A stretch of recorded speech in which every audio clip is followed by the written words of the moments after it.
Live streaming is on. Oh dear.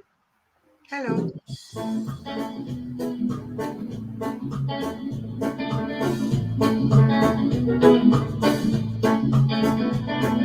I see that moon rising.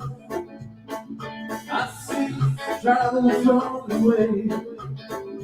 I see every tender lightning. I see that time to be. Don't go right tonight. It's gonna take a lot. There's a battle on the rise. Don't go right tonight. It's gonna take a lot. There's a battle on the rise. Right, good evening and welcome to meeting number 121, I believe, of the Extinctionati, October 23rd, 2022, the year of someone's Lord. Do we have any topics today, ladies and gentlemen?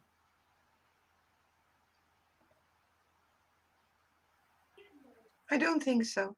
I don't know. Last time I wasn't there, so I don't know. What did you say that we were going to continue, or was it an open? Oh, we talked about the soup, and Yeah. we battered that topic all different directions. And then we went through some of the Extinctionati rules and regulations, which we sort of covered in a soup-like context. And yeah, Divine Beast says, do we do the milk? What milk now? Is that a new one? But yeah, there's a hard one. There's so much stuff going on now. Well, you know what's interesting is that, okay, going south is in Greenland. You're in the UK. RZ and DB are in the US. So why don't we look at signs of collapse where we live? And because we're in it, there's no point in saying, oh, it's going to come, it's going to come. It's happening big time. Why don't we go a little bit, I don't know, that's just something I was thinking of. Because I'm cut off from the world at the moment totally, so I don't even look at the news, and I wouldn't be able to tell you anything about what's going on apart from in the neighborhood and who died and whatever and what cow had a calf. But if people have a kind of, it would be interesting to hear it from Extinctionati point of view, not from the news. In the UK, it's hard to find something that isn't a sign of collapse now. So maybe I'll hand over to someone else.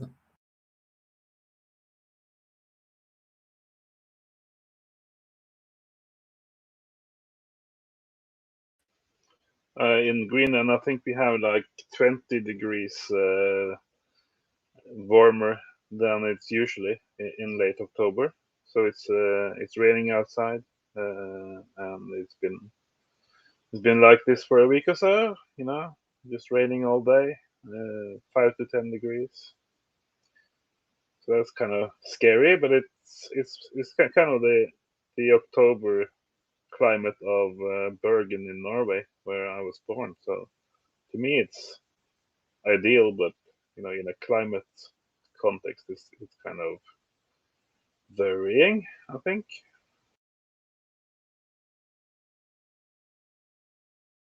Oh, the weather in London, it's been 19 degrees today. 19 degrees in October. Wow. Yeah, it's amazing. It's going to be 21 on Thursday, according to predictions. So yeah, that's pretty awesome.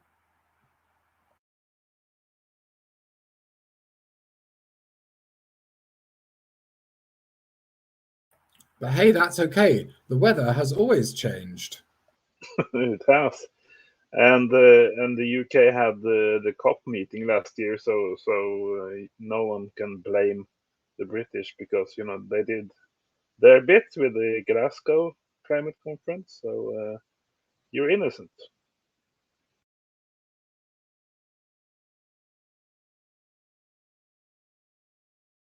Is the next conference due to happen in Egypt soon? Am I right about that? Yeah, I'm kind of unsure about, you know, Liz Truss. In her wisdom, she said that the king was not allowed to go to Egypt, but now she resigned. So I don't know if that's still, you know, operative. That her orders still stand. I don't know.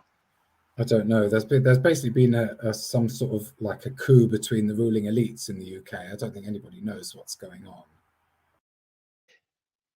Did you see that? I posted that like video of that guy talking about the like nukes, and yeah, he was citing this book, and the guy was talking about how all the basically rich people are just fighting each other now as the ship goes down. That sounds like a likely correct description of what's going on. I didn't have time to listen to that. I will, actually. It looks like a logical scenario because the psychopaths, it's one of their reaction, isn't it? To not create community, not stand for each other, but stay individualistic and probably they will get to each other's throats and cut them. Yeah, You know. it's yeah, they're all like these giant like demonic dragons sitting on hordes of gold, and they don't want to share any of it at all. And he said something about the rulers or whoever they are, the banksters. He said that they're suicidal cannibals, and I thought that was a pretty good description.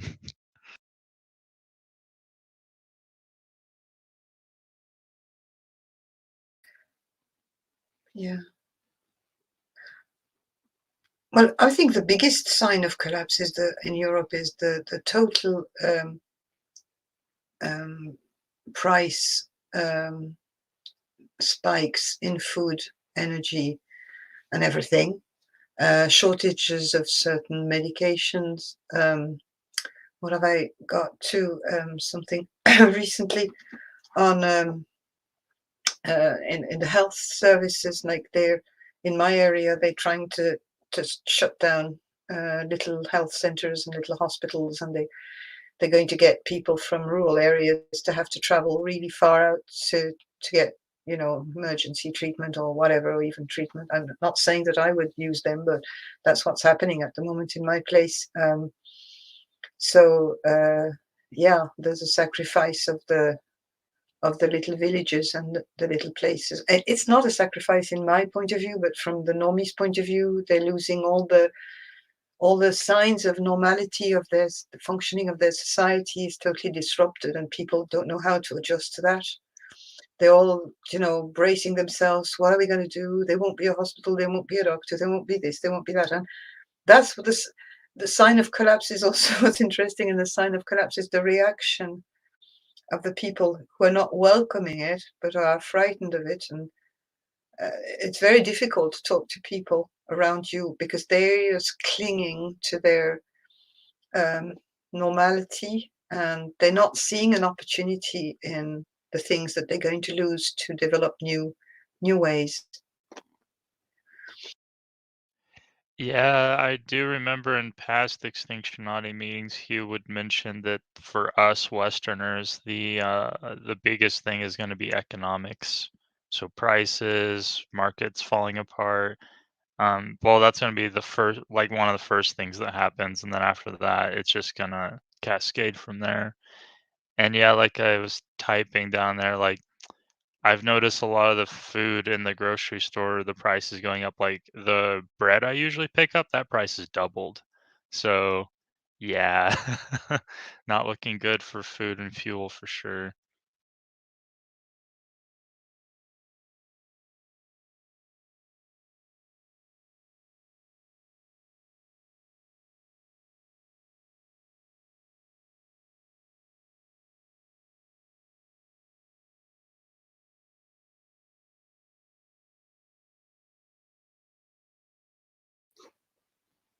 It's funny, you can become a bit dry on collapse because there's so many things around us that are happening that you don't know what to start with. It's just overwhelming. It doesn't mean that it's upsetting in any way, but it's you're just validated so much about what we've been talking for the last 2 years. We were in the cocoon of COVID lockdowns and stuff when we started talking with you about all this. So we are suddenly outside now, and some people can travel and can start to see what's going on. And now it's suddenly hitting you in the face, isn't it? So I'm a bit dry to talk about it. I just suggested that because I was thinking how we could start, because we're all around the world and we're probably seeing the same things because we're all in the Northern Hemisphere.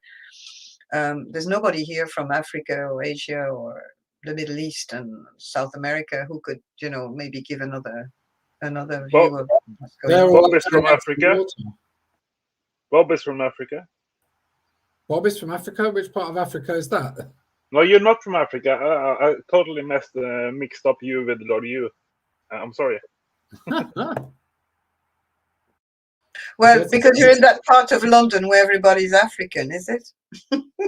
Well, fake Middle Eastern, I think I would dare say. But yeah, and I guess that the Extinctionati that are represented in this meeting, like I don't know much about R and Z and Zoo, but I know a bit more about the other ones. We are kind of staying in our own place. We're kind of recluse, and we kind of not traveling. So it's only hearsay.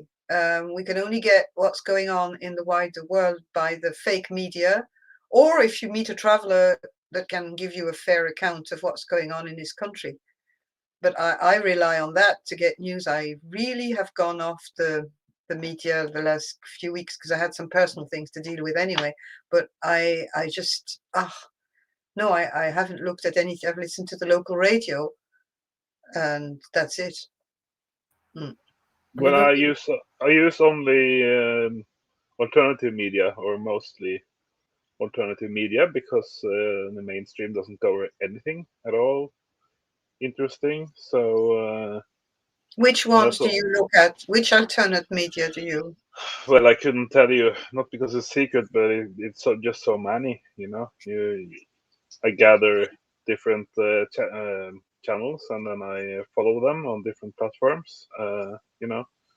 And for instance, for Swedish news, there is a site called Sweet Tube or something, and all the people who don't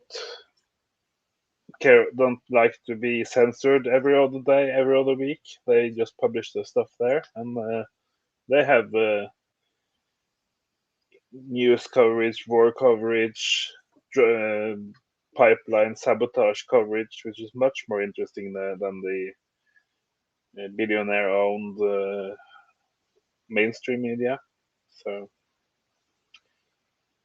that's one of my projects, is to automatically gather news clips from different sources and present them on one web page for everybody to see, so that you don't have to gather your own stack of channels that you follow and that you look for news from every day. And yeah, it's a kind of a big project, so I'm far from finished, but that's kind of the way to stay informed.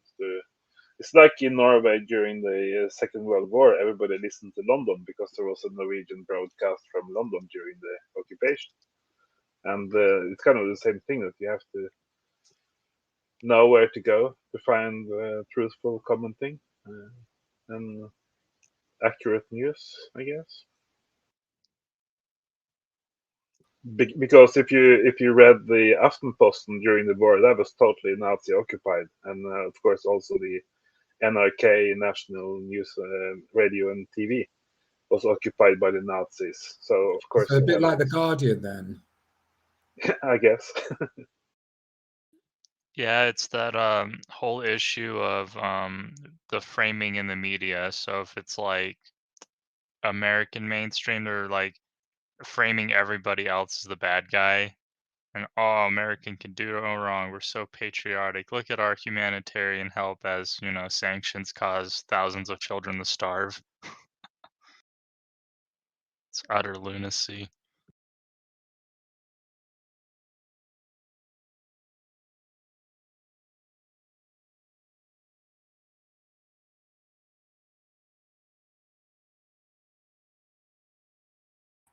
Yeah, is this sort of lengthy silences to do with the fact that we're sort of slowly realizing that we might not actually be tinfoil nutters? This is something that I dwell on all too much, which is everybody's told me I'm nuts so many times, and now, I mean, there's still like so much denialism going on. I'm pretty sure that as we sort of face the doors of the gas chamber, we'll be in denial, until they switch the showers on or whatever. But yeah, there is sort of more general recognition. Yeah, I don't know. I suppose I'm feeling less likely to think I'm just a lunatic or a fantasist or something with this whole collapse scenario. And yeah, I was quite shocked at the there's these Just Stop Oil chaps. If soup isn't a subject we need to go into, but maybe fireworks. And the Just Stop Oil people, or a couple of them, went up this bridge in London and blocked, which caused a road to be shut down. And so the general public started firing fireworks at them because they had to go to work. And I found that particularly depressing for some reason. But yeah, and slowly, I suppose that the kind of watching this sort of narrative of the collapse of the environment and the collapse of our societies unfolding is, yeah, it's a bit depressing to realize that your kind of perception is correct. I don't think it's depressing. It's not depressing. Actually, I mean, it's the opposite to me, because I'd be depressed if I realized that I'd gone on a wrong errand. But now I'm realizing, okay, I've seen this for a long time, and now everybody was not listening to me, or they were thinking I was nuts. And now there's signs everywhere, and the more it's happening, the more I'm feeling calm. Yeah, I would agree with that. It's like this is what I've been saying for ages and ages, and yeah, welcome to the club, to everybody who's waking up. Yeah, I yeah, mean, that's the thing. They're not waking up, though, are they? There's a small number of people, but well, that's the thing. For me, it's kind of cold comfort, and then it's not good. So, but yeah, I just like, you just have to accept that lots of people are going to be in denial until the very end, and you just gotta, sidestep the ones who are gonna lose their shit as best you can. And then, as for the quietness that happens sometimes, I'm not sure, but uh, for all of us, but for me, the quietness, the hesitation, the talk sometimes, it has to do with not really being able to articulate. I'm not really good at that, because I don't really do it very much. Like, it's very common for me to go days without talking at all. So, yeah, it's because I often say things that piss people off. So, and yeah, I don't want everyone to hate me because that's not a good way to live. Well, I don't think we're on a mission. I mean, I never thought that I was on a mission to open the eyes of my fellow humans and be the one that's speaking the truth and all that. I usually don't do that, but I just make remarks on practical things and try to point the absurdity of the mass delusion we're living in, sometimes to people, saying like, the words they're using in conversation are crazy. For example, I was talking to somebody the other day at the door who was talking about the prices and using the word consumer. I was like saying, what is a consumer? What do you mean by that word? Why are you using that word consumer? It doesn't exist. It's an abstraction. I mean, consumer, I know human beings, or but I don't know consumers. And that's the sort of talk I have. I don't tell him, oh, you're fucking wrong. You're just a normie. You're just going to No, I mean, I just sort of try to, I try to keep my sanity by being clear. and on the terms. So I don't talk much to DB because I've got a cat and a dog here and plants. But when I see people, I'm careful of the words I use because I don't talk very much, except with you online or writing. But the terms that our fellow humans are using in this prison are nearly all of them, to qualify themselves, are totally pathological, and they don't see it. They don't see they're in the prison until. So that's. I don't think it's our mission to do that, but I couldn't live without getting annoyed and pinpointing the absurdity of certain terms. And I don't know if that opens a door, or I don't know. Yeah, I think that's right. But also, I mean, for me, it's a little different too. So I remember back in like Gary or Hugh or Mike, one of those talks, they talked about like the paraclete, how it's like this kind of like fire in your chest. That's what prevents me from, or that's what pulls me to tell the truth. Like I can't, like if I go to like mislead somebody or say something wrong about these sort of things that have to do with our survival, it's sort of like putting my hand on a stove, like a hot stove. I can't do it. I just can't. That force just doesn't allow me to lie about those things. And that's what gets you in trouble usually. But if you, I'm the same. I can't help it. I'm like that since I was a teenager or a child nearly. So I just know what you mean. I must find that talk again. By the way, Mike is. We miss Mike, but he's travelled and I was talking to him. He's trying to get to the meetings, but he's got an awful lot of practical things to do. And Gary has got personal things too. So hopefully, we'll get together again at some stage. But Mike certainly will. I'm not sure about Gary, but he's well. If anybody's yeah. worried about him, he's well. He's just keeping quiet. But Mike is really facing a lot of things. He's going to change job, country, whatever, family things, so not the whole thing. So he'll be there, and he's listening to the meetings. And he messaged me on Discord today or yesterday, I can't remember. So yeah, just I remember that fire in the chest thing. It's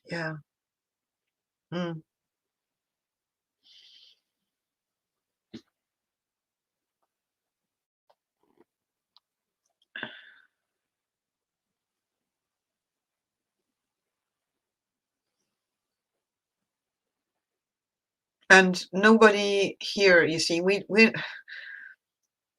are not watching. Well, we don't look at the medias. I suppose nobody watches TV here. No, I don't know. I don't have a TV, but I does anybody watch TV or have a TV? I watch Danish and Swedish news, but that's just to say to check what they do not say, what they do not want to say.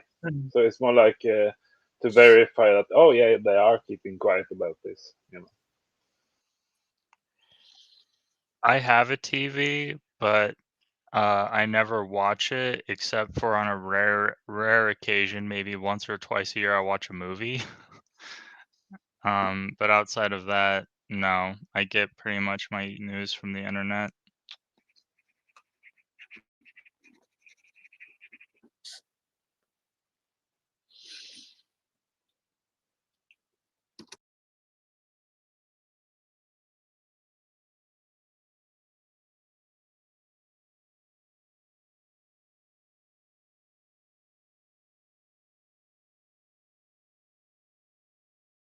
What an empty.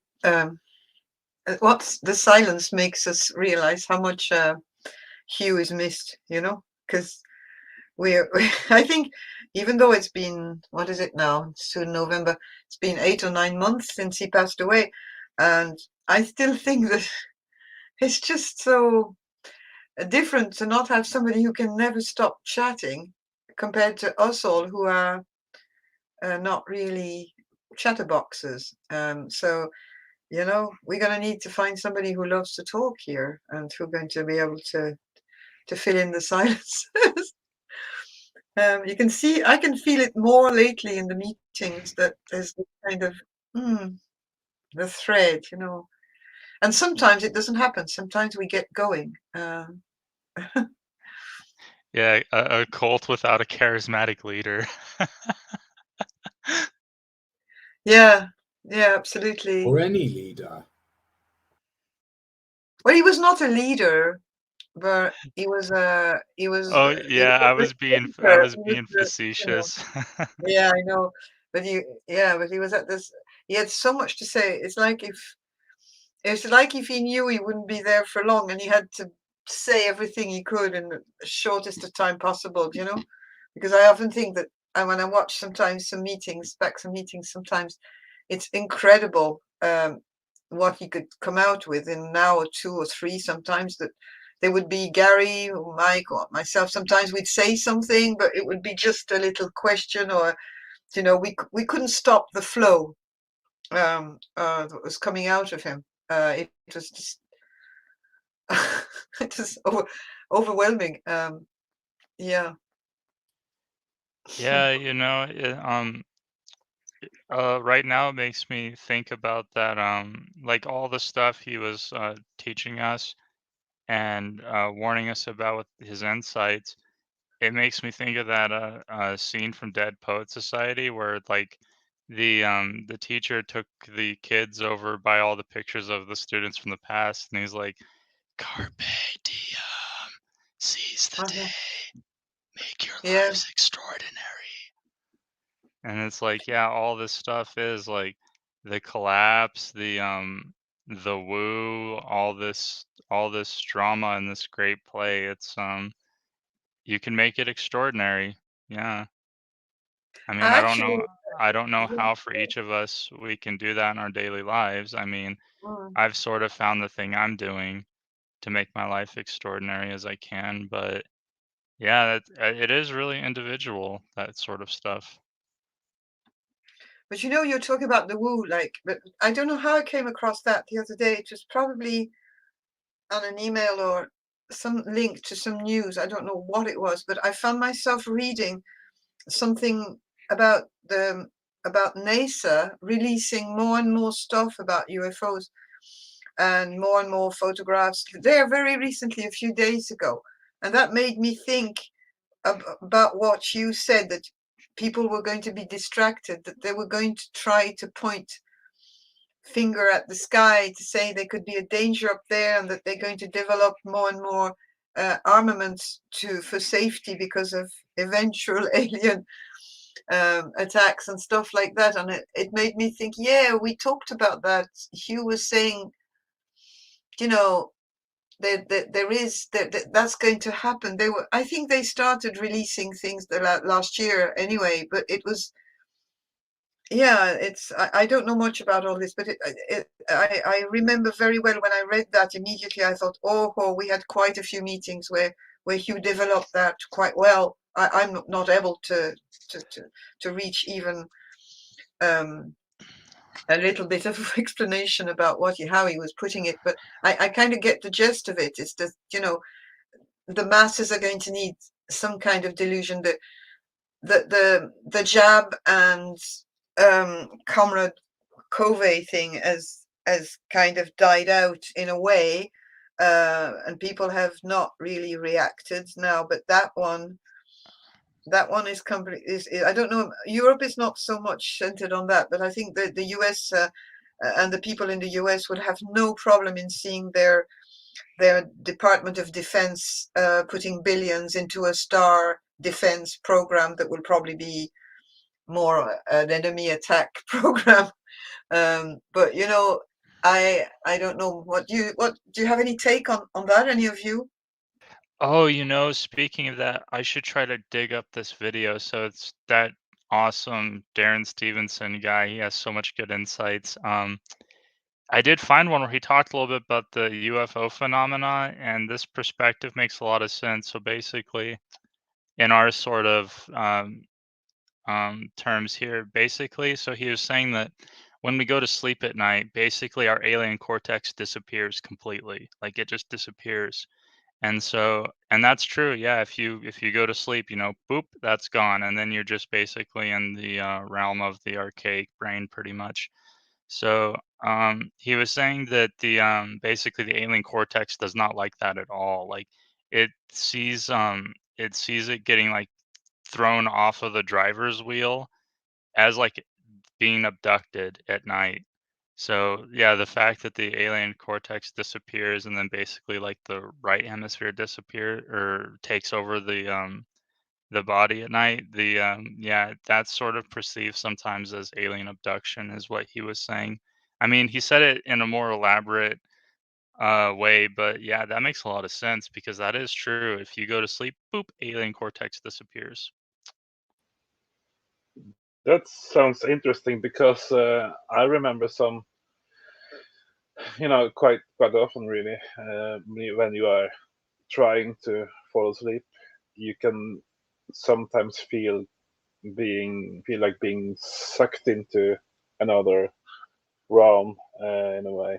So maybe that's like the AC giving over the night watch to the other kind of consciousness. I don't know. It feels like you're sort of rocketed into something else or something slipping or yeah. Well, yeah, that's the thing. The other thing he was saying is that basically, if the alien cortex had a choice, it would never sleep. Yeah, he says that it would never go to sleep. It would never give up the control of the body. So, yeah, that's another interesting point there. Yeah, I try to do that, but somehow I always crash in the end. Yeah, I don't even resist sleep. Yeah, the minute I get tired, I just lay down. That's a futile battle. I have a funny thing to show you, but has nothing to do. I was emptying boxes, and I found drawings from a child, one of my granddaughter when she was small, about dreams. And it was just, she wrote a story called The Dream Book, and it was a story where she says one day in dreamland a war began by the nightmare, started in the nightmare lands. So the story is the nightmare attacked the dreamland and they stole the dreams. And look how the nightmares have got straight angles and the dreams are all round. And you know the way that the straight line, those are the dreams in cages. I don't know if you can see. And then you've got a very big nightmare there. Look at it. That's the dream all round and circles. And look at the and the nightmare is all. And I Wow, wonder, yeah. yeah, I know. And I wonder if the child is not feeling already that there is something that's alien cortex linked. You know what I mean? Because of Yeah, the the alien straight line. I mean, cortex. there's a whole book. I'm not going to bore you with the whole thing, but it was a spontaneous creation. I just found it because I was emptying cupboards, and I just looked at that and I thought, wow, this is amazing. Because she was probably what, 7 or 8, I don't know, maybe 9. She was writing quite well, so maybe 9 or 10. Yeah, it's just, yeah. Yeah, that's interesting. So it's sort of like the reverse when your child is like the alien cortex is the alien invader. Yeah, Which is maybe the true nightmare is because the of alien the cortex trying to invade your. I don't know. You get a lot of insights from children sometimes. You know how the things are like. I had another guy, another of my granddaughters, the younger one, who came a few days ago, and she hates school, and she's like, it's prison, blah blah, I hate it and all that. And she said, the worst is the time. Like, why do they bother us with time? Time doesn't exist, she told me. I was like, what do you mean? It doesn't exist. It's like numbers. They don't exist. Why are they bothering us with things that don't exist? Yeah, that's true. Yeah, our idea of time it's complete. Yeah, it's complete insanity. It's fake. Yeah. It's those numbers. So basically that's I think that's the whole alien cortex game is they are doing time binding. Remember that from Robert Anton Wilson, time binding? That's exactly what that is. They bind you to time and language so you can be controlled.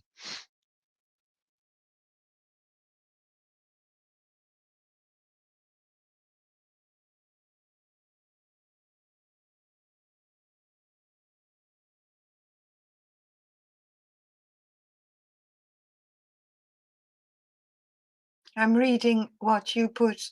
Going south. It's very interesting. Yeah.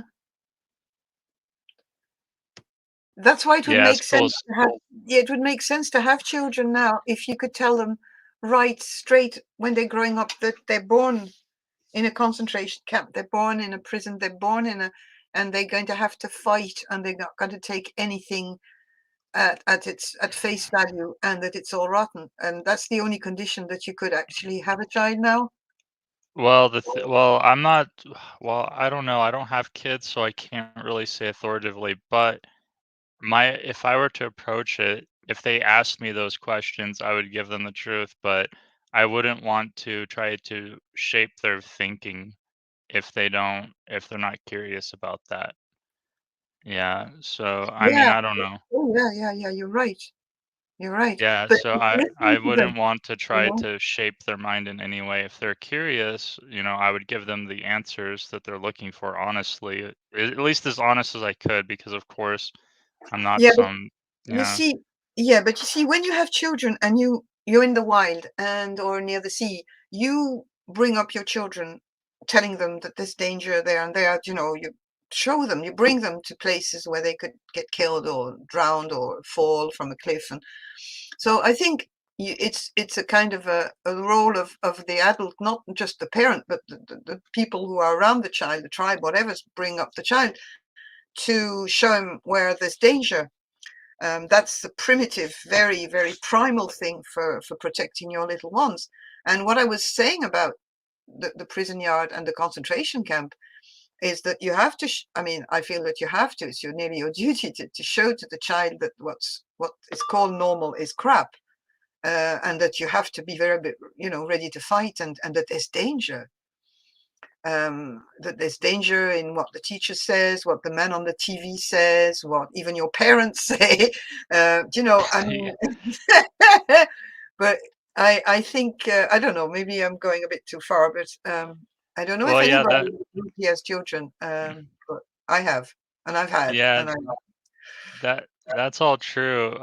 But it's overwhelming too because, this entire thing is completely fucking toxic. So the whole culture, yeah, it's completely poisoned for your mind. So that right there, even though it's true, is also overwhelming as fuck. Yeah, it's a funny thing about growing up and becoming an adult, and maybe 10 years more than an adult, and figuring out that your parents, your authority figures, your mom and dad, that they were not perfect beings. They were just regular people trying to get by, and making mistakes like everybody. To me, that was quite an epiphany, I think, and maybe to more people also. That no, that they were just like me, just trying to find good ways to do things.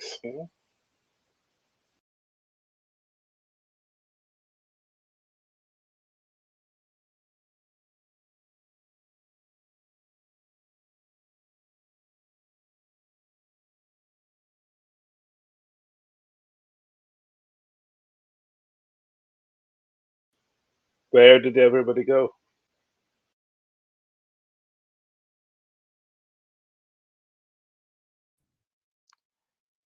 Yeah, what you're saying is true. I mean, it also depends, like, yeah, it depends on the parents too. Some parents are kind of heroic and somehow make it work pretty well in the system, but yeah, a lot of it is like kind of a war zone because like parents, they're almost all their time is taken up with work.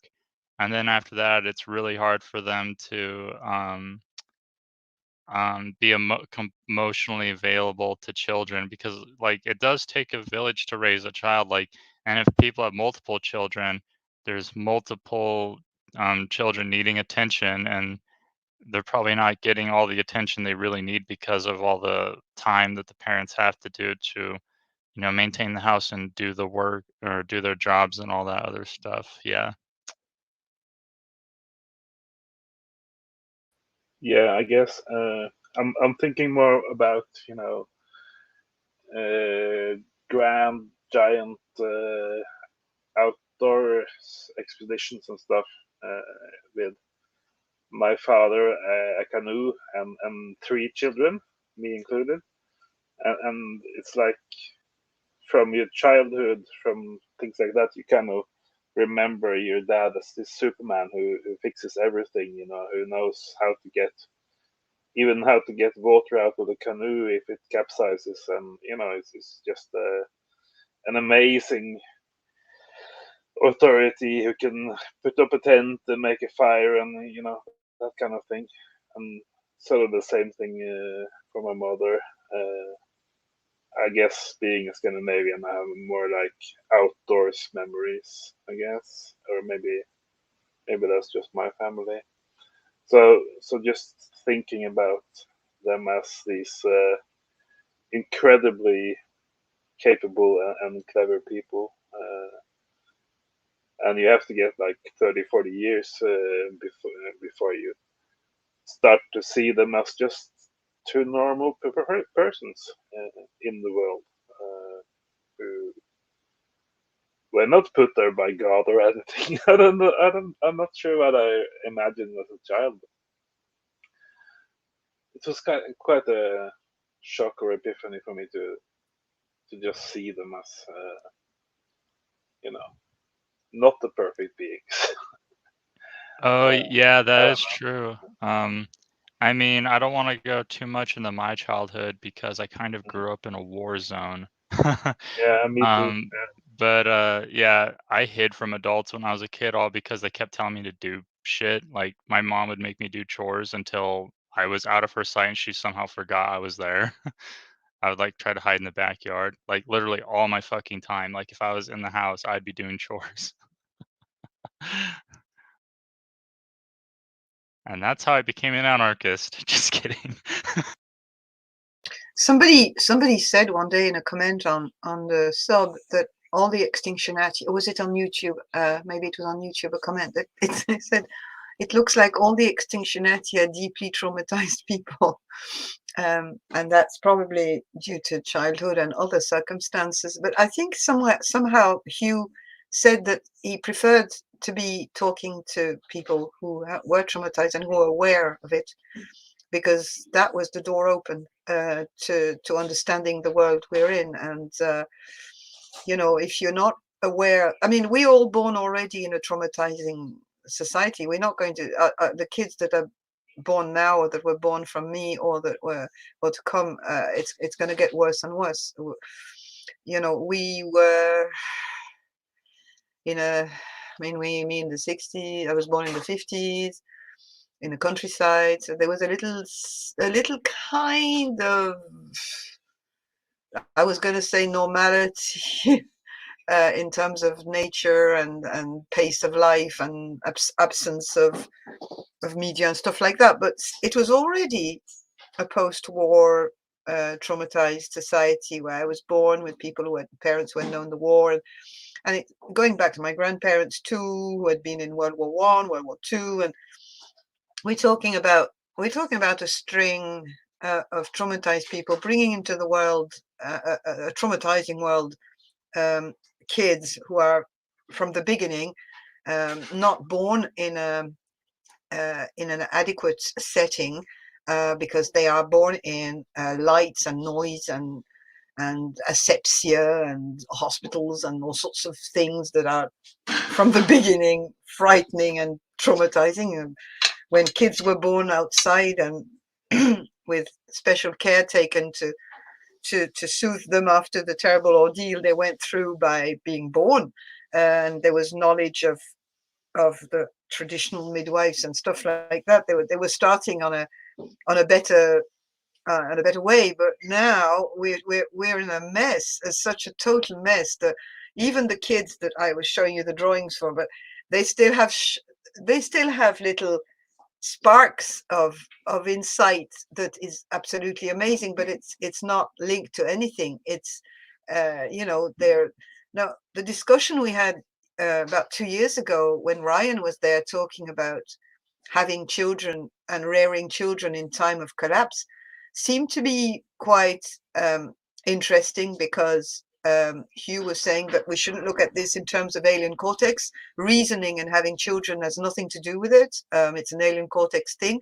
Wanting to have a child is an instinctive, primitive, I was going to say primal need that is coming from layers of brain that we have absolutely no reasoning on. But on the other hand, starting to debate about it and starting to talk about it, then you immediately enter a false attitude, you know.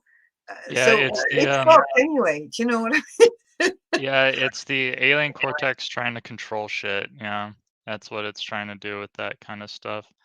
Yeah, I mean, with the whole traumatizing system, I look back on like my mid or early teens, and I did come to the insight that I was living in a prison when I was that age. I was like 14 or 15, because at the time, because even before that, I noticed that the animals, like the birds and stuff, were outside being free. And then I'm sitting in this fucking classroom doing really boring shit. And I'm like, what's like, I never saw like a difference. They try to indoctrinate you and say, oh, humans are different and unique and all this stuff. We have to do this stuff. And it's like, no, the birds have eyes and ears just like me, and they're outside having a good time. And why the fuck am I here doing this boring shit? And so immediately, I mean, it wasn't intellectual. I wasn't able to mount a sufficient argument against people because I didn't understand civilization or anything like that. But I knew in my heart there was something wrong with this picture, that we are supposed to be outside with the animals free. And so immediately I saw myself as a trapped animal. And I never accepted people's arguments that, oh, humans are superior and all this other shit, because that just felt wrong from the very beginning. I was just unable to, articulate it with words.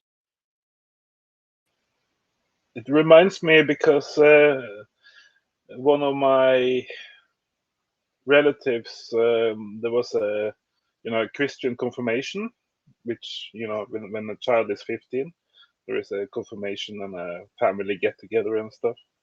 And then we were sitting in this low semi-detached house, and with like 10 or 15 family members. And all of a sudden I got a view of the whole setting from outside. I somehow got a viewpoint that was outside of where I was, and looking in on this crowd of people, this crowd of related people, and just seeing the whole situation from outside. And maybe that was when my inner philosopher was born. I don't know. Yeah, That's interesting. the silence allows you sometimes to just zoom out and then boop, you have Mm. an insight. Yeah. Yeah, that's why I like my peace and quiet. Like I get critiqued a lot. Like, why are you always in your room? It's like, I'm just doing X, but I'm really doing rebellion in my head. Yeah, I used to spend ages either in my room or in the woods because I couldn't stick what I was seeing, and what I didn't even know, even though I didn't even put words in it. It was not even, it was just what I did, being outside and running away from, yeah, I know exactly what, and it's like yesterday. Even though I'm my age, I can still remember what you're talking about, closing the door and of the room, or running away in the woods, and on the beach, and yeah, and I'm still doing it. But with 10,000 years of trauma in our generation, the generations before us, um, uh, we have such a such a heavy load. It's just that some people will not want to see that, and they will find a way to normalize that and treat it, or find ways to cope with what's going on and put it aside. That's what we haven't done since we started talking with you.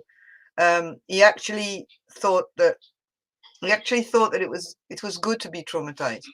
He actually encouraged it. He told us sometimes in the meetings that he wanted to traumatize us. And that freaked out Gary, I remember, because he said, that's enough, I can't take anymore. of all this, doom and terrible things he was saying. But I think he had an agenda there that I never understand with my little brain. I don't know, but I know that there was something there, and you must not, absolutely not, think that you can heal from that, because if you heal from that, you become normalized. If you stop feeling that you're in a certain certain nightmare and a prison and a nightmare, you finished. At least you will stop your evolution. You will be in a cul-de-sac. You Yeah, become a Christian, or you'll become I don't know, born again, or you'll be in therapy for the rest of your life, or whatever. But you will certainly not reach the full potential that you might be able to reach. I don't know, the word awakening is really difficult for me to pronounce, but something equivalent to this, that probably we do feel, all of us, at time when we've been together, and especially when we were with Hugh, but even after that, yeah, the living the trauma to the full is, and don't forget it. And the kids who are born now, they're traumatized at birth. I mean, they are. And if you decide to have a child, fine, but you have to know. I didn't know my first child. I didn't know. I didn't have the insight. Second, I was born in an island and away from everything. I thought, but but even though it's a start that is, and I think you have to consider when you have the child, if you have a baby, that you are going to be with a being that is going to carry an enormous trauma coming from hundreds of years of mistakes and alien cortex and domination and all sorts of other things that have to do with the destruction of our ecosystems and the destruction of our world. And it's not an easy one. It's not an easy one. I think there's also the feeling about what talking does, the negative things that talk can do. And now I'm thinking about the normies, and I've been lucky or unlucky enough to have experienced normies, even in my private circle, going to couple dinners and stuff, and having absolute normal people across the table. And so I'm thinking about the terrible consequences of people sharing a dinner and talking about improving the value of their property, their house and stuff, and investing in a bigger boat or a bigger truck or whatever. And those kinds of super boring conversations, but which still propagate the hyper consumer mindset of people. It's like if you place like children together, they will play better than unlike people, unlike children. So if you place all these normie couples and relatives or whatever together, they will just like in an echo chamber, they will just confirm each other and cheer each other on in getting a house that is twice the size as their current house, and just rolling on and on with this ladder of consumption.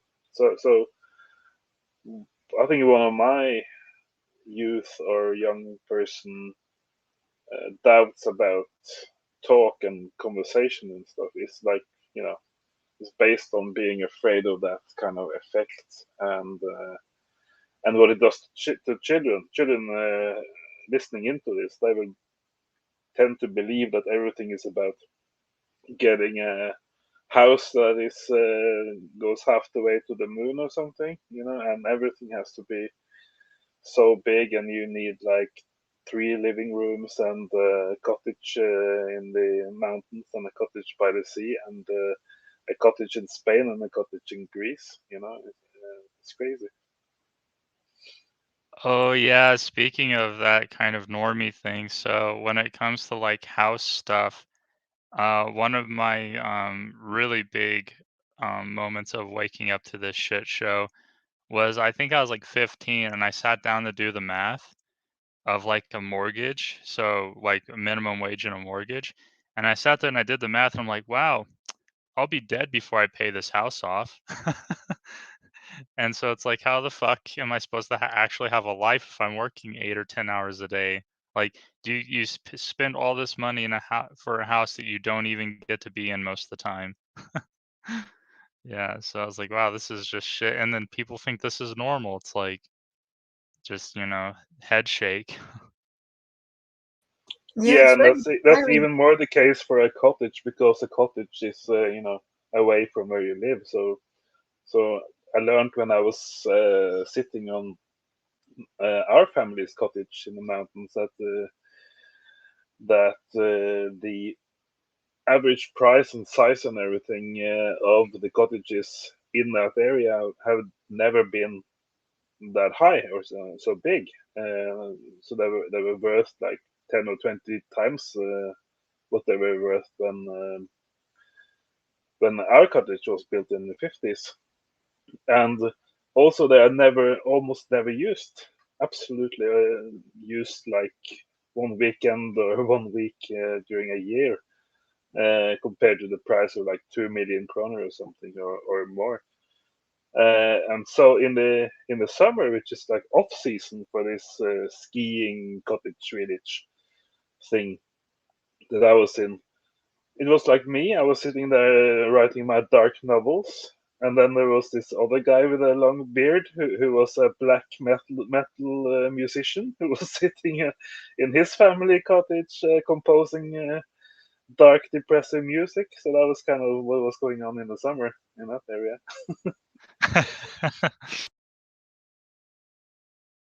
It's absolutely exhausting to find yourself in a dinner with people talking about that. It happened to me not that long ago. And I don't drink. I mean, I really can't. I mean, I just don't tolerate drinking. So I couldn't even escape all the wine that was on the table. I really, actually, I didn't sleep after that, having to listen to all that. I was just, I know. And you don't want to waste your time with that anymore. I mean, I would never go back to these people anymore. That's all. I didn't know what was going to happen, but I just had to. It's the neighbors and the thing you're saying. Living in an enormous place that's only 2 people and it looks like a palace, and talking about improving this and getting this and having this more and having this. And I was, the dinner was going on, and I was sinking more and more into a very deep depression mixed with anger. And I didn't want to be impolite because I would see those people again and I didn't know how to watch my language. And it's just. Yeah, that whole thing, it's kind of funny too. I mean, I've avoided a lot of those except for at family gatherings, but the worst part is when they like um give you the mic and like, so what do you do? And I'm like, well, fuck. I'm sitting there thinking, I'm like, well, fuck. Do I tell them about, DB Adventures in Dreamscape so they think I'm crazy? Or do I tell them how, like, I'm doing my best to penny pinch the system, as in, like, not give them as little of my labor as I can? I mean, it's really complicated. You get all these things going through your head. Should I tell them about the methane bomb or the collapse of their society? So you have all these thoughts. It's like, well, fuck, do I be superficial or do I be honest? Yeah. How do you live in the world when you are an extinctionati or whatever? Not just, we are not, the ones who know like in the Matrix, but we are, people like us. There's probably quite a few people who are, and probably even who see things even better than we do. But how do you live? How do you interact in the world? I think I asked that question once to our dear Lord. I can't even remember what he told me. But I mean, I know I saw him interacting with normies on his boat, and with those yacht people who had plenty of money and who were. I saw him, and he was always putting his foot in it. Like he was always just, starting his big things. He wouldn't give a damn about what people thought and hurting feelings. So he got into loads of trouble and fights, and he was not always liked. And some people were interested because he had that brain. But he didn't tiptoe. He didn't say, like, I'm a bit more. Oh well, I sometimes would like to learn to be more, and I think I've done it a few times now, but it's a practice that I need to keep up, of being totally authentic with normies, and whatever the consequences, it doesn't matter, because you feel so much better. You've got this. You feel this rush, this fire that's there, and you just have to get it out. If you don't, because the night I didn't say anything, I didn't sleep, and I was awful bad form. And the following day, I was in foul humor and everything. I should have just said, "You're boring me with your." I don't know how to. Live streaming is on. But yeah, that's actually a good point, Sophie. Yeah, it's like we gotta remember it's the big play, and so some drama is actually kind of fun. I mean, I honestly like one of the things that I liked was like Hugh was a bit of a troll, and yeah, I mean, I'm really good at trolling people in some ways too. Yeah, I really like doing that shit. Like, and the best kind of trolling is when they don't know you're fucking with them. Yeah. And you're just leading them along, pissing them off, and it's like they don't even see like the kind of like meta game you're playing. It's kind of funny, yeah. Mm. But with family, it's sometimes a bit more difficult, because sometimes you wonder if they're not going to lock you up, or so, which Well, nearly yeah, happened to me when I was with younger. family. Oh, sorry. Go ahead. I was saying it nearly happened to me when I was younger, so I know the feelings. But after that, it was I know. But so family is a more difficult thing to thread on because of emotions and memories and stuff. But I still think that by looking at how Hugh was behaving, and those very, very upper class people, and loads of money, and complete normies, and totally flying jets around the world and going from a yacht to another place, and he was totally himself. Like he was not insulting them, or he was just putting his foot in it every time. Like it was just like bang, and you felt this silence, and but he didn't care. Yeah, with family, I actually have no problem doing that because like when it comes to circles of intimacy, I don't allow that bullshit to fly at all. Yeah, I will piss people off. I'll get in their face and be like, no, that's bullshit. Like my brother, for instance, fell for a lot of that sort of right-wing propaganda, and I shit on people on the left too because they're equally full of delusions. But he was thinking that, oh, Trump is better than Biden and all this other crap. It's like, dude, no, they're both fucking vampire cannibals. You're missing the whole picture. And then, yeah, like with my parents too, it's kind of like, I mean, I'm not as confrontational with them, but I don't let the delusions fly at all. Like, they're still in normie land saying, "Oh, you gotta think about your savings and your retirement." And it's like I'm sitting there thinking, "Fucking planet's on fire. The civilization's collapsing. There's no fucking savings." Yeah, and you're not doing Yeah, it for them, you're doing it for yourself. Because for them, you're Exactly. not on a mission. Like you're not going to. It's very presumptuous to think that you can manipulate or influence other people. That I would never ever dream of that. But it's for yourself, for your authenticity and for your mental health. I was going to say. Yeah, yeah, I like that. was, Oh, go ahead, Tornstein. yeah, I was, I think I was only 21 years old when I realized that the so-called pension, old age pension that people would get when they were like 69 or 74 or whatever, that would never happen in this century. That was like wishing for Jesus to come back or something, because somewhere between the year when I was 21 and when I would be 71, there would be a collapse or an invasion or some kind of catastrophe. So, and I think that's Yeah. right. Yeah, and another thing is if you have like other things you want to do, like artistic aspirations, that stuff takes your whole life. It does. And so you have to steal as much of your time back as possible. And I don't think it's coincidence at all that I started doing art seriously in 2018 around where Hugh started uploading those videos. I don't think that's a coincidence at all.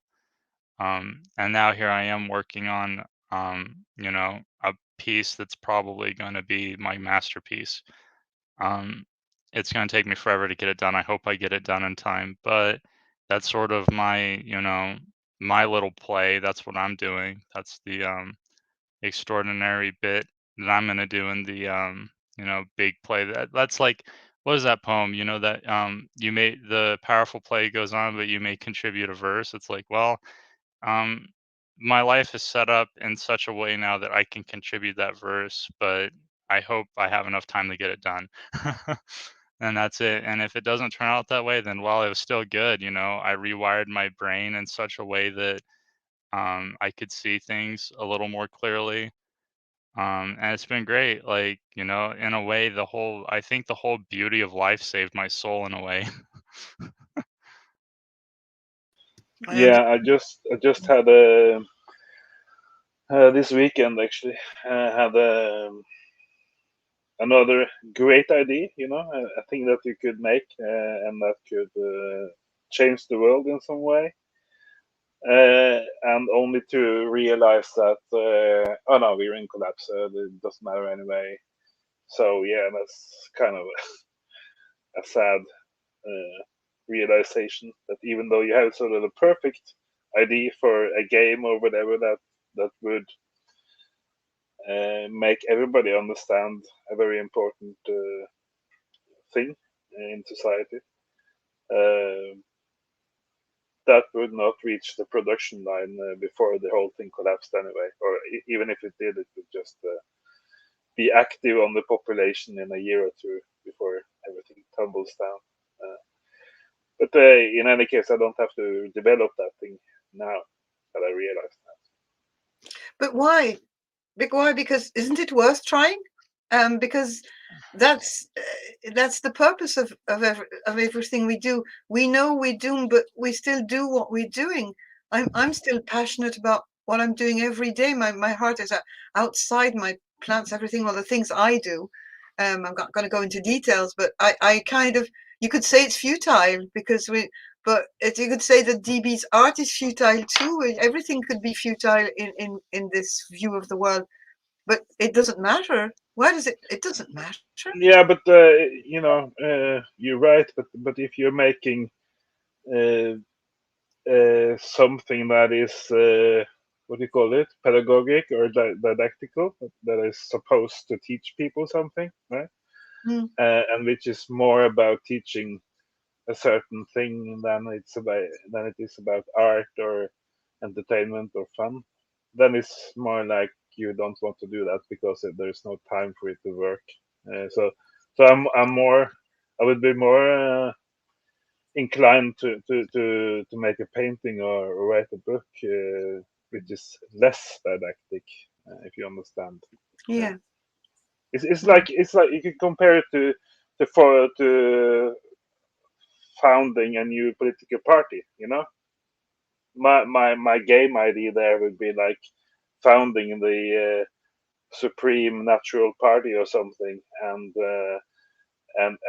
wait for the paper mill to accept that party and to get enough supporting signatures and stuff, and then you are ready to launch the party in an election in 2029, which is like half a year before everything collapses.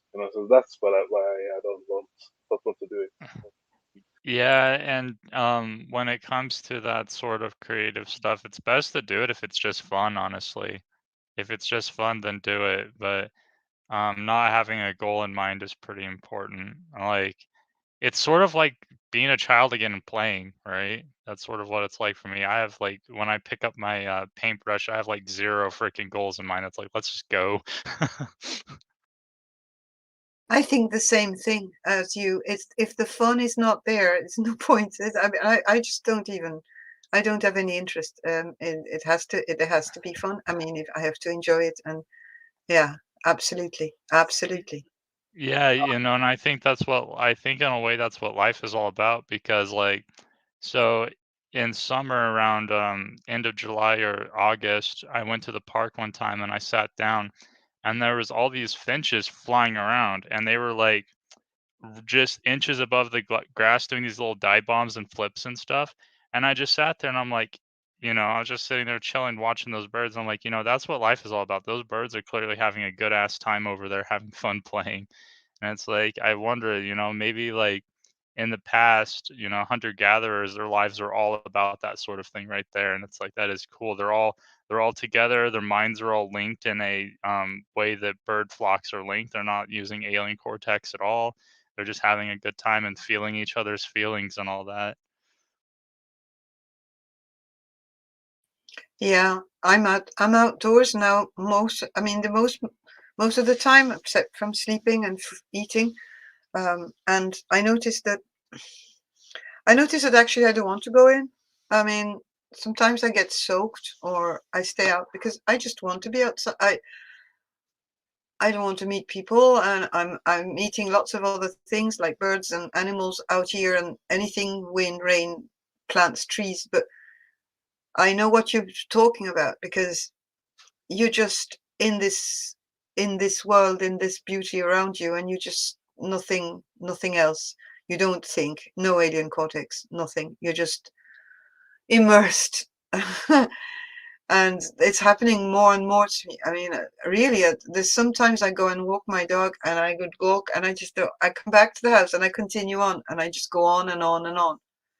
And I don't come back until I'm hungry, or I have really something pressing to do with somebody. But it's just, you know, I feel like I just want to come back to the cave at night to sleep and go out again in the morning.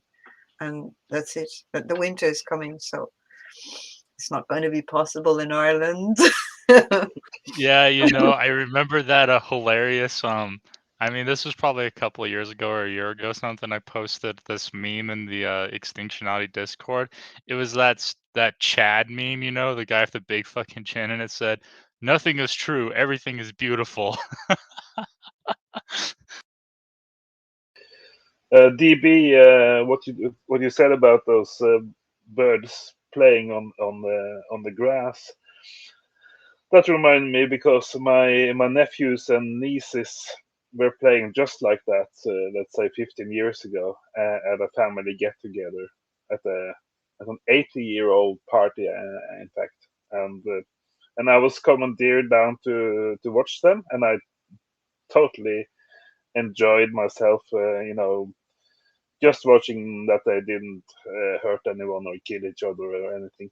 But they were just playing no end, you know, playing around and around on the lawn, kind of play fighting, and but just basically laughing and having fun all the time, right? Yeah. And so I thought that was totally worthwhile, even though what I was supposed to do at that exact moment was read my speech that I written for my grandmother who was 80. But my other relatives commandeered me down to watch for the youngest kids, which was okay because my grandmother was already, you know, gone mentally, like senile, right? So she wouldn't.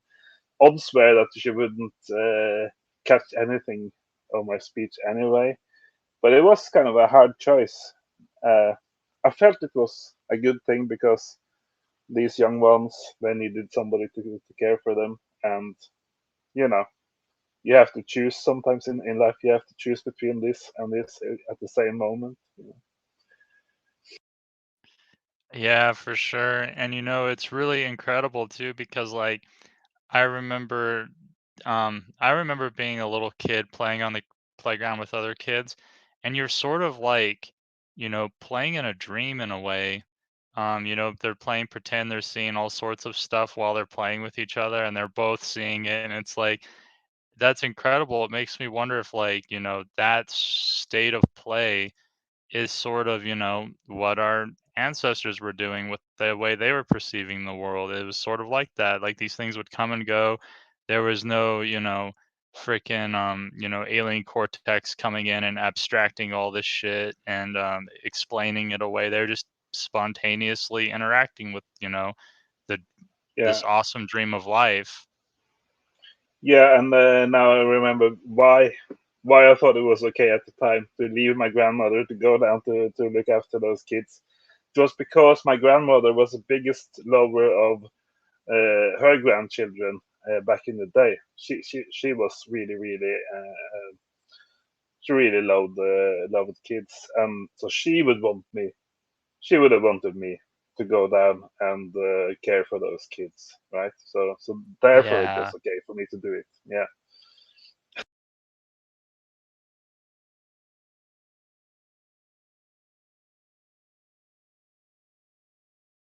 But it's kind of difficult because me being one of her little grandchildren kids back in the day, I had a lot of things to say on her probably last birthday alive, and so I really wanted to perform my speech, my thank you grandmother speech to her. But when the person receiving it maybe wouldn't catch it at all, then it's difficult. Well, that's the thing, it's, like you said, your grandmother loved watching the grandchildren, and so I'm pretty sure that sort of carried over to you watching your nieces and nephews play. Yeah.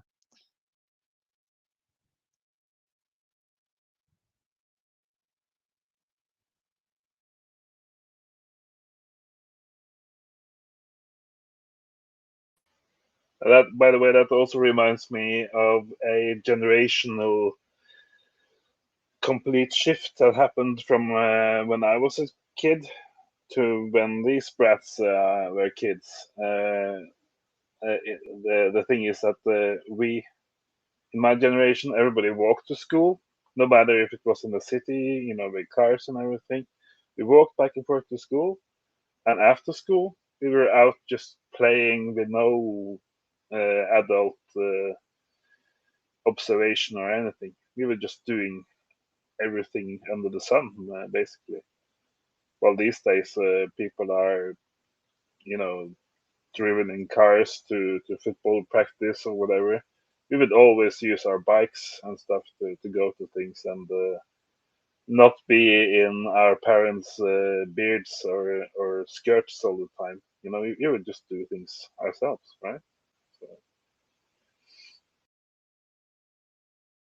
Yeah, it feels like there's a lot more control in a way, especially with the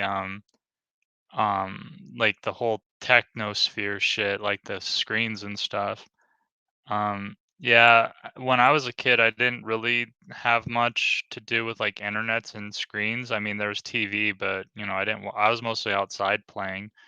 And I kind of wonder like how much that's diminished, like how many kids are playing outside anymore and all that sort of stuff. It's probably really decreased. And then I see like little babies getting like people handing them iPads. It's like I think that's kind of destructive to their brain. Like that's just gonna fuck them up in ways that we can't even foresee.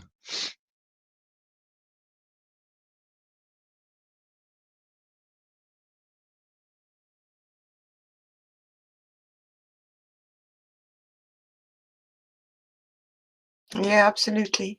Absolutely. You're right about that. But we can do nothing about it. That's part of this. It's part of this nightmare, and you won't win against that. All you can do, all you can do in your little corner is to bring them out and just, get them to appreciate what they have around them. Today I had my granddaughter in the sea, and the water is at 14 degrees, 15 degrees, and it was raining, and I didn't ask her to go.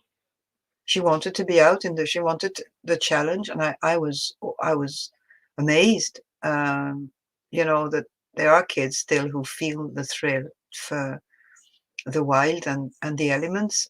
So there are kids who are escaping for a time, but as a good doomer, I'm not very optimistic for these children when it will come to, unless fortunately there is no more electricity to charge these things. Well, they're very small, so then they won't be able to look at them, which could be a way out.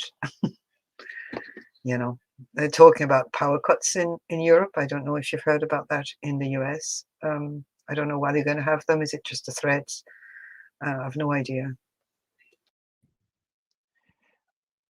Yeah, that's going to be really interesting to see, and probably a little bit scary too.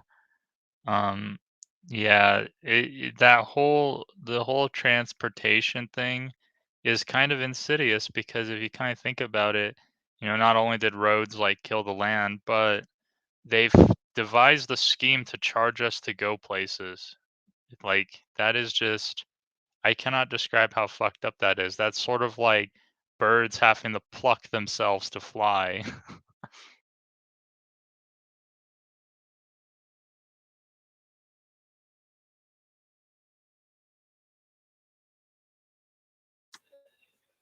Are you going to have energy and electricity problems in the US too?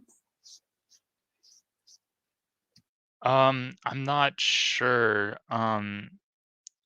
Yeah, I haven't looked into that. I mean, it's entirely possible. Yeah, if Sid Smith is correct in that the U.S. has depleted its oil, and the economy takes a dive in such a way that the oil stops coming here, that might be a huge hit for electricity. And then I'm not too sure about the coal situation either, because I think it's just coal, oil, or it's mostly coal, oil, and like hydro that's doing the electricity, right? Yeah, I know that the oil is probably gone if all that sort of analysis is correct.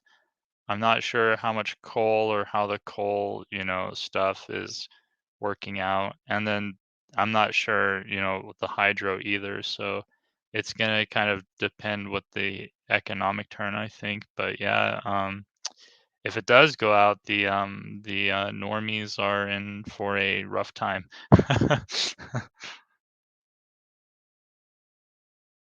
Yeah, that's for sure. That's for sure. They don't even realize it. In Europe, they're fighting at the moment for, I think, by what I hear from people talking to me, that they want the government to help them to pay their bills. They want to get, they're trying to, they're struggling. The poor people, the people I know, the people who don't have much money, and people who live in not the best of conditions. They're piling up wood, they're getting warm clothes, but they're not, I don't know that they realize that their whole way of living is going to completely collapse, and that they need to prepare at another level, that they are just, and it's going to be like that, I think. It's like that in war and collapse. It's just day to day. How are you going to eat? How are you going to get warm? How are you going to sleep? And are you going to have a roof over your head? Y- That's going to be the thing, that's going, and it's coming. It's already happening in some parts of Europe, and probably in the UK, Bob, because there's quite a lot of poverty there already. So they're going to be the first ones to suffer. And then Yeah, the going winters without a heater. I've actually done that. I've went a winter without a heater. It was when I was still living with my parents after I got back from Alaska. Yeah, the heater broke, and we went the whole winter without it. And it was a, winter that was so cold that there's frosty breath in the house. So I was wrapped up in like 4 layers of blankets all winter long.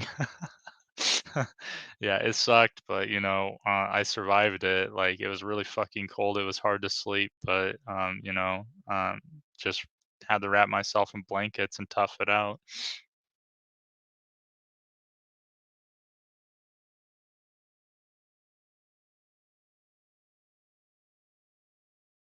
Yeah, England's going to be horrific, isn't it? Britain. It's really, yeah. I dread how things are going to materialize here. And again, I'm sure that, well, at least we don't like have all these maniacs armed to the teeth, I suppose. So that might be some consolation that it'll be just the federales or whatever going after us, but not the next door neighbors as well from the other side. But yeah, the state of, and again, it's the state of the normies or the whatever, the run of the mill humans that scares me. It's not so much the you know, the fact that everything's going to hell in a handbasket, but the fact that, you know, it doesn't feel like there's any grown-ups that you could talk to and say, oh, what are we going to do about this? You know, apart from a very disparate group of people on the internets. But yeah, I mean, poverty is a massive thing here. I mean, the people, the homelessness thing, I think is going to go up because people are going to realize that, well, they're not going to realize, they're going to just not be able to afford their mortgages anymore. So there's lots of people who've like borrowed so much money, and so interest rate changes are going to fuck them up, as well as the gas bill thing is going to fuck them up. Yes, it's very strange. And yeah, maybe the people who are sort of, you know, at least ostensibly in charge don't really know.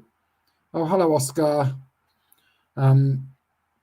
Maybe they don't, you know, maybe they don't. You recognized your voice. He was sleeping and you came on only now and he just immediately arrived here. God. Maybe I'll get one. Tell to the other Extinctionati I had a visit from Bob, and my dog spent time with him, and when he hears his voice on the phone or whatever, he comes along. This amazing. Sorry, this is nothing to do with what we're talking. Oscar is a cool dog. Yeah, so anyway, so the sort of sense of like some sort of horrific just economic crisis that's going to happen, and the idea that the public are generally not going to react to any of it. Hello. I won't say the W word. But yeah, anyway, so I mean, and I assume there's nothing special about this here. I'm still in this sort of thing of thinking like, is it worth escaping the city if possible? And the same old conversation that we've all had too many times. Is it possible to escape? You know, are you escaping to something that's worse than what you're escaping from, and so on and so forth? There is no escape, as we all know, really. But yeah, in the absence of the sort of optimism or any optimism around like being able to mobilize camaraderie among other human beings, yeah, it's like, how are we, you know, are we going to each sort of individually have to deal with whatever's coming, or when crises occur that are, you know, is there a point? I suppose this is back to the accelerationist ideas. Is there a point at which the crisis is big enough that you know, that at least some people have to come out of denial mode? I don't know. Is that what we're looking forward to now? It's all bizarre. I don't know what I think really. Anyway. Well, we also have to remember that crisis cult phenomena.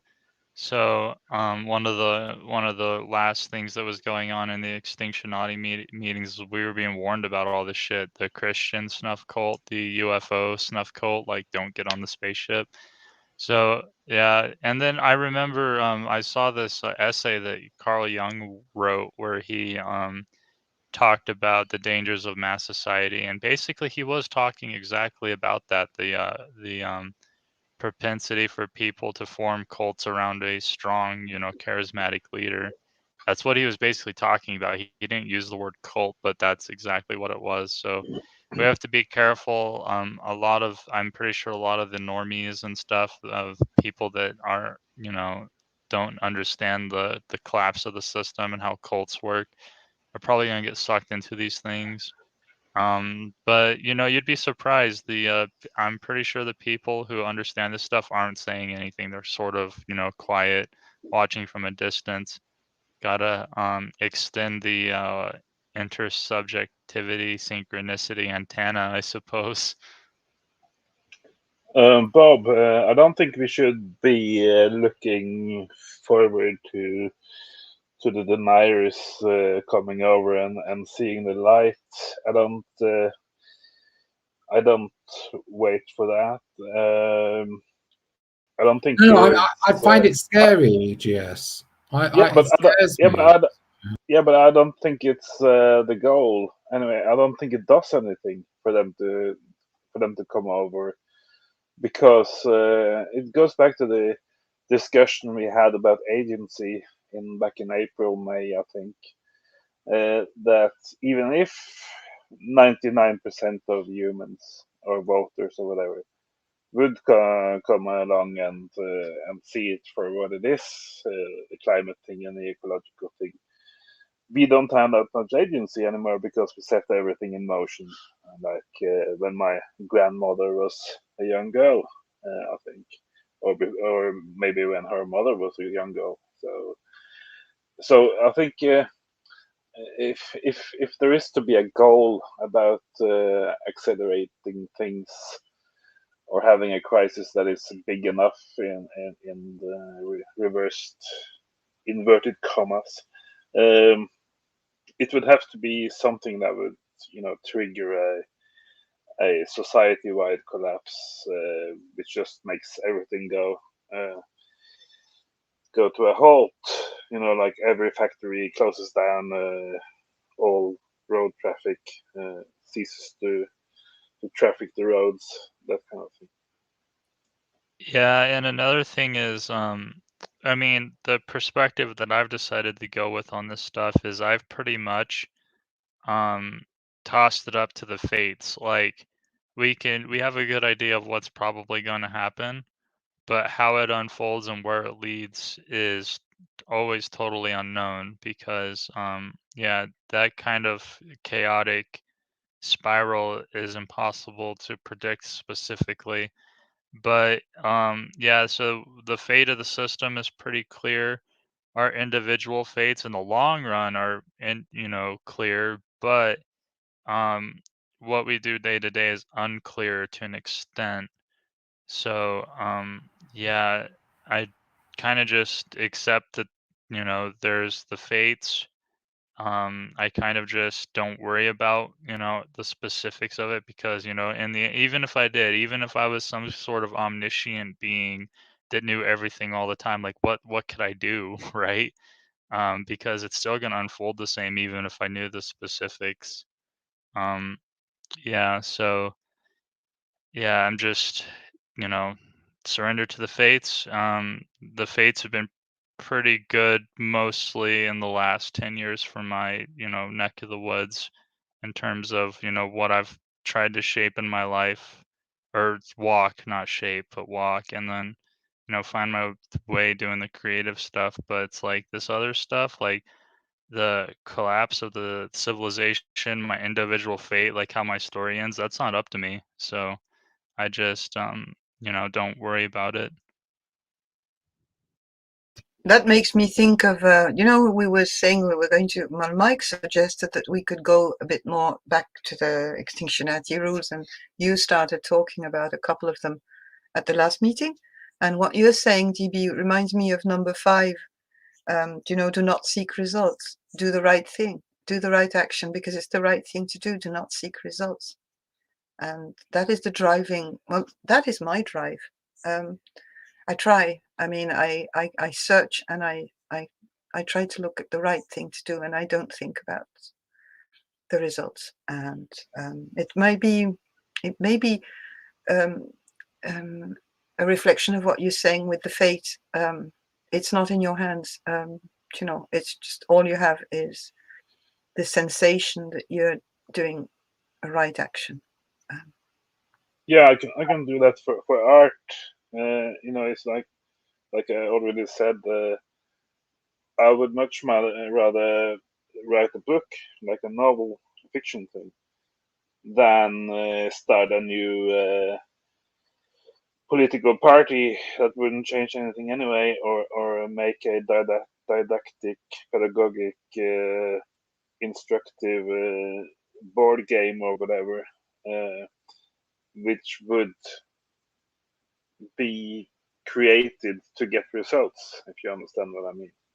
So the more abstract piece of art, which would be the book, would not seek results other than, you know, being happy about having written a book, while the political party or even the creative making of a new board game would look for results, or would be a seeking of results.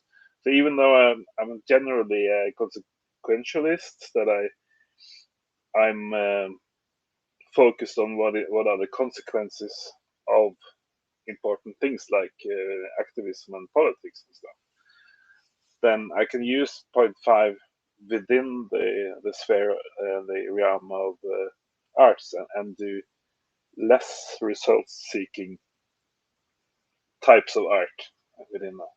So. Well, for the people who might listen to this and don't know what number 5 is, I'm just feel like reading it again, because it's got everything you've said in it, GS and DB.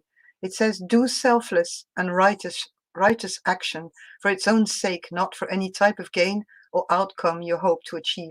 Always act out of a sense of duty rather than to achieve a reward or to fulfill some desire or aversion you might have. Do what you think is the right thing to do at the time, and then forget about the consequences. Once you've done the right thing, then treat success and failure as the same. Never try to be clever or force your will on the world. Never try to build utopias, and never try to perfect or reform the world. Never hope, scheme or plan that your actions will lead to this or that result. And never refrain from righteous action just because you are doubtful an action will work. And I think that says it all. And what we've been saying about In Collapse and the people around us and the normies and what's driving us, and you know, it was very well put, and it resonates with me a lot. That's why I'm here, I think.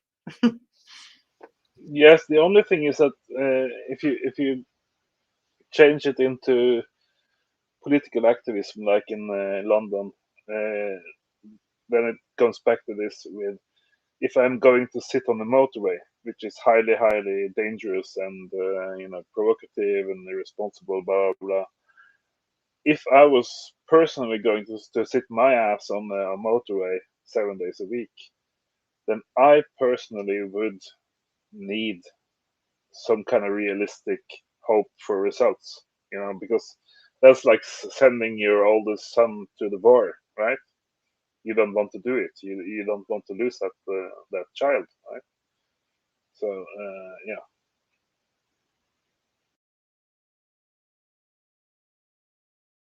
Yeah, I mean, it's very hard to sort of, like, if you even have like 10 seconds to think about anything before you do something. So unless you're like a sort of fully ADHD, like no impulse control type of character, you're always going to contemplate the consequences of your actions. It's almost impossible not to, you know. And, you know, no disrespect to people who are wired that way, because they're some of the more interesting people I've come across. But if you are, you know, capable of like inhabiting, however briefly, that space between some sort of emotional response and an action, then you're going to contemplate the consequences of your action. So the idea of, like, I mean, this is like in chaos magic, or I think in magic in general, there's this idea of no lust for result, and magic only works if you don't if you don't lust for the result, if you let the result of your magic go. But again, it's a kind of absurd notion, because obviously you wouldn't bother with all the hassle involved in doing magic unless the result was of interest. So you're cultivating no lust for result in a sort of paradoxical relationship with, you know, the less I lust for the result, the more likely the result's going to occur. And so that whole notion of, you know, don't concern yourself with the consequences, or, you know, just do the right thing. It's it's so philosophical. I wouldn't know how to, actually apply that in a given scenario. So, if somebody does decide to go and glue their face to the fucking road in London somewhere, which again I think is heroic. It's like if they thought about the results and concluded there's no point, as GS says, it'd be a bit mad to do it. If they think about the results and they think there is a point to doing it, then they're pretty clueless, to be honest. But there's still something sort of heroic about what they're doing. So again, it's all of these ideas for me personally just seem to go, around in circles, because like doing the right thing, is well, the immediate thing. I think that the right thing is monkey wrenching in some form or other. But if you just allow yourself 10 seconds to think about it, well, what's the point? You're going to end up at the very least in the shit in whatever way. So what's the point of ending up in the shit now? Everyone's in the shit, and everybody else, it doesn't even want to acknowledge that they're in the shit. So really, what's the point? And if you look at someone like Derek, I know that those people, there's some secret thing going on, allegedly, blah blah blah. But the reality is that Derek, I love the way he presents ideas and so on, and I can't argue with anything the guy says. But at the end of the day, it's a philosophical proposition, the stuff he talks about, because there is no real action. There's no yeah. So the idea of like, oh, do the right thing, like, what's the fucking right thing? Derek says blow up a dam, but Derek hasn't blown up a dam either, and no one's blown up a dam. I haven't heard. Has anybody heard of a dam being blown up by anybody? Not that I would advocate such atrocious activities. But only in the Disney version of Northern Norway, where the Sami area for reindeer was dammed in 1980s. That was blown up in the latest Frozen movie by Disney. Well, literally by Disney, the movie production company. It was blown up in the movie, but it's not blown up in reality. But they blew up that very dam. Yeah.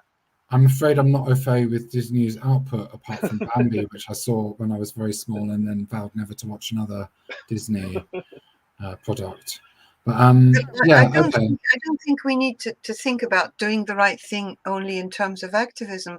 Because we're a bit conditioned to think, because we are looking at all these monkey wrenching things, because we know instinctively that we want to protect trees, animals, and our world. But it's not. I mean, it's not only that. Is it the right thing? Inside yourself, and it's an individual, a personal thing. The right thing. It's not something that can be standard for everyone. And I think that number 5 is more for the person who is knowing himself well and who knows his heart and his what is right. You feel it, what is right. It doesn't necessarily refer to gluing yourself or to no. I totally get what you're saying, and the 5th point. But it's just that we are who we are, and we are relating to what's happening on the eco activist front. And I was reviewing one of the April episodes of this show, and the thing that nobody said there when we were talking about the Lord Yu's fantastic death strike ID. In parentheses, we can say that now you have Don't Pay UK or something, and it's kind of playing out in that way. That's not going to make a dent in the system. Even that campaign, which is much broader than just the ecological people.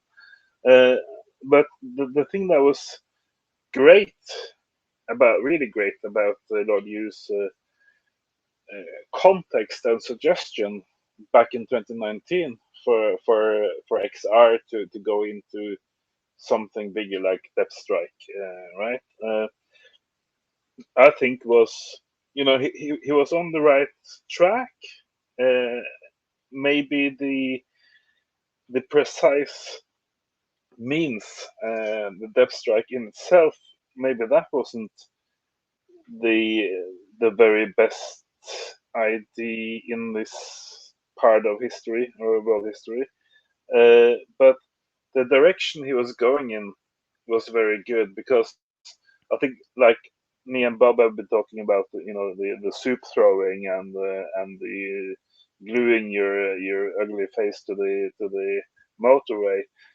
Those things are kind of too small. I think we can agree. It's like, yeah, and then what? Then what? That would be like, yeah, maybe we can make some of the crazy ministers in government say some words about some kind of emergency, whatever. It's like nothing. They do that, and then they go and have lunch, right? So it's just another day in the office for the politicians. So the direction that Larue was going in was like, no, just do away with all those silly motorway sitting and your banners and whatever you're doing. You're thinking too small. You have to think bigger. And so he kind of tried to force Extinction Rebellion to think more in terms of higher up on the ladder, in a way, right? To go higher up and disturb, or what do you call it? Yeah, disrupt on a higher level. And I don't have the ideal level to disrupt. I don't know it. I'm not Superman. But I think the direction that Lord Yu was pointing us in was right. Stop putting your ass on the motorway and go for the central, you know, central hub of something, right? Instead, uh, because yeah, it goes into point 5 about doing the right thing. Doing the right thing would be doing the right thing at the right level, right? And also for every individual activist, which we also have to think about and consider. They shouldn't be in jail for the rest of civilization, and they shouldn't get their face ripped off by an angry motorist. So, so by thinking and designing the perfect action or the perfect level to strike on, I think we have an ethical responsibility to also consider the individual grandmothers or students, or the what do you call it? The leg folk, the people on the ground, the soldiers. We should also consider them and not waste their time and life. Uh, they're only ripe once in their life as well, I think.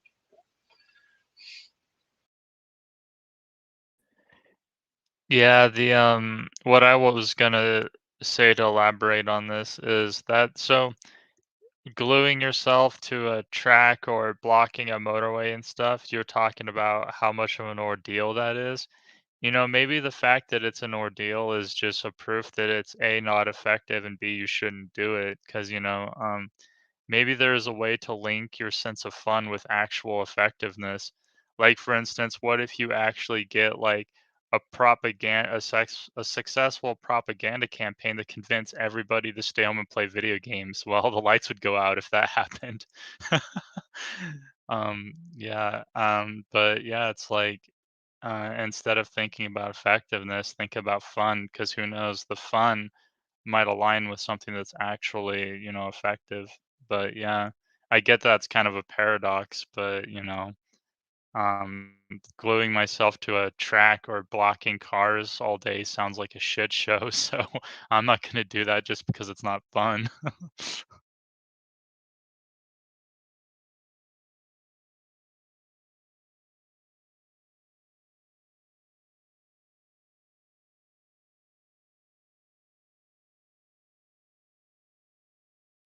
Yeah, the real pivot in this whole thing, I just posted a link to mashed potatoes being thrown at a Monet as the art vandalism episode gets more interesting by the week.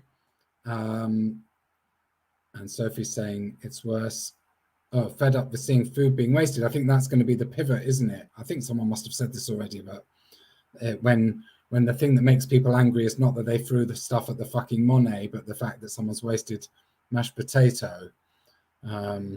Wait until they find out how much food is just wasted by grocery stores. Well, exactly. Yeah, okay, but they're gonna shit their pants. I grow my potatoes, and I mean, I start early in the season looking up. It's all year round. It's a work. Like I feed myself with my potatoes. I dig them up afterwards. I fertilize them with seaweed I've picked on the beach. And when I see people throwing mashed potatoes on a painting, I think, because I'm just, I think, what the fuck? Why don't they throw their iPhone, or I don't know, but why food? You know, well, that's nothing makes any environmentalist, sense, does like it? You can't tomato be. soup. I mean, if you're in Africa, or if you're even in Lebanon at the moment, or in Pakistan, it is outrageous that white northern people are throwing food on pieces of art. It's not the act of throwing something on a piece of art, it's food. It tells you really what sort of rotten, decadent, horrible world we live, that people think that they can waste food for their actions. They could use plenty of other things. Why don't they use their own poo or something? But why It's does it actually have quite. to... It's actually quite interesting because their weapon of choice, or their spray weapon of choice, used to be some kind of chalk powder, you know, where it looks like they spray painted with real paint, but then it's just water-based paint. So they've been using that for 2 or 3 years, and now they've suddenly gone over to food in the midst of a huge food crisis and energy crisis. So that's clearly a conscious choice on their part, and it's a really great question. Why food? You know, just 3-4 days ago, I would have gladly eaten that can of tomato soup because I didn't have anything left in my fridge, right? So it's just not just Africa and blah blah blah. It's poor people all over the world, in every country, in every city, right? Who would be happy to have a tin or can of anything left after their money is spent, right? It looks really like a kind of...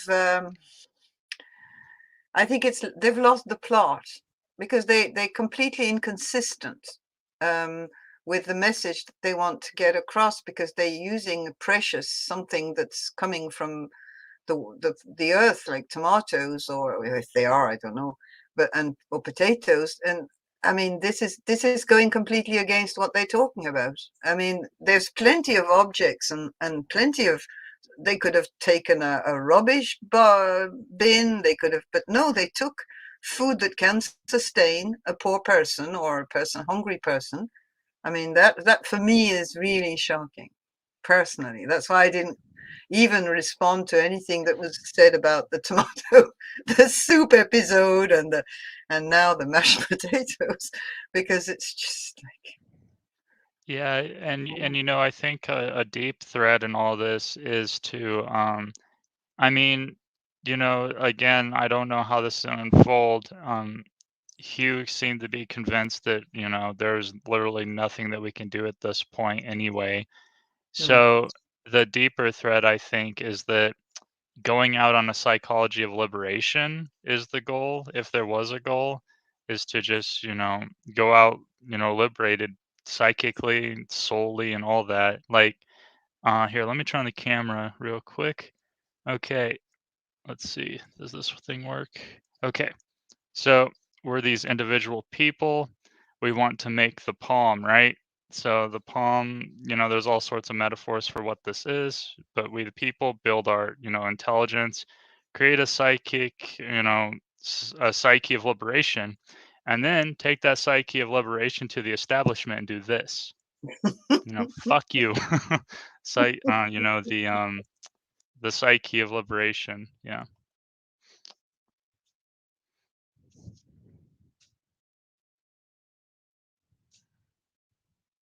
this might be a good way of ending, because I'm getting a bit hungry and tired personally.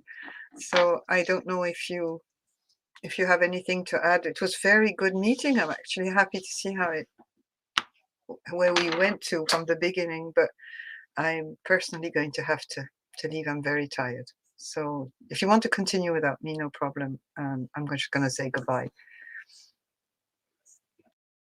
Okay, Bob is going too, so he's the recording man. So we can't do anything without you, Bob. Yeah, I've got a split too. I've got stuff to take care of as well. Mm-hmm. Okay, so shall we just be silent for a while before you turn off the stream like we do usually? Okay.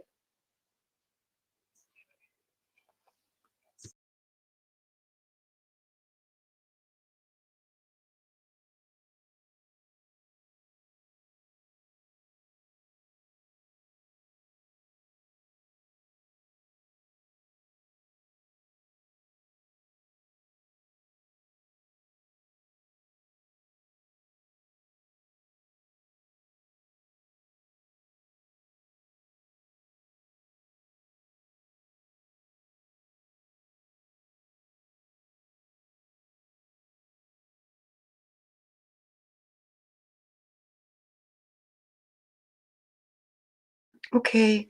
Goodbye, everyone. Ole, goodbye. Thank See you. you next week. Bye-bye. Bye-bye. Be safe out there. Happy collapse. Hey, welcome, Kara. Bye. Bye-bye.